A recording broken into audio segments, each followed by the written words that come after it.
Waging Love. Welcome to another part of our study on the book of Isaiah. This week's lesson covers chapters 55 and 58. If I have to give a name to the theme for these chapters, it will be something like a rebuke of religiosity. We start with an invitation to buy something for free. There is always a catch in free. We don't trust free. We don't value free.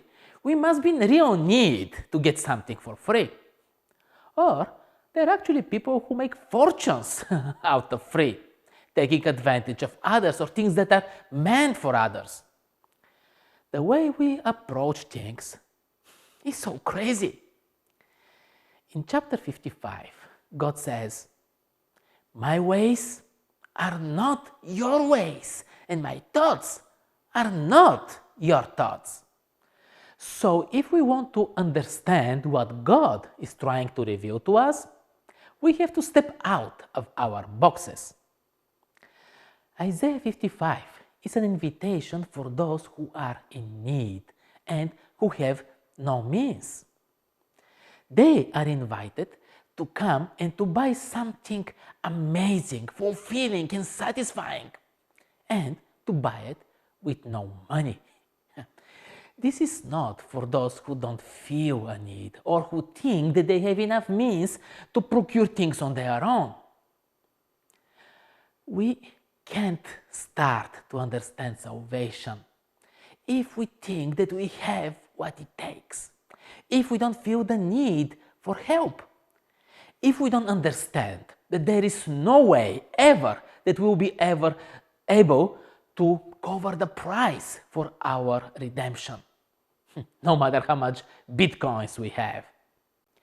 Entering into chapter 58, we see people doing fasting and religious things and other rituals and wondering why it's not working out. Why are their pious works not accepted? Because it has never been about that. Good works are the result of God's presence and work in us.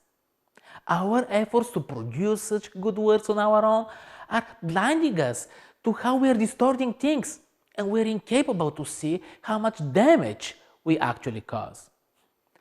Sometimes we can pretend humility with rituals like fasting or even covering ourselves with dust and ashes and somehow think that this brings us some merits. We can't get that it's not about merits, but about appreciation. It's a change in heart where you start caring about others not because you have to, but because it's part of you. It's who you are. It's God's caring heart inside of you. Only then we can start talking about social justice.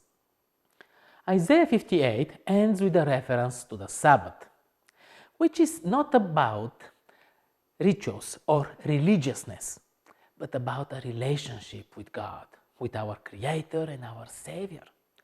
It's about purpose, it's about joy, and a whole new dimension of experiences with God.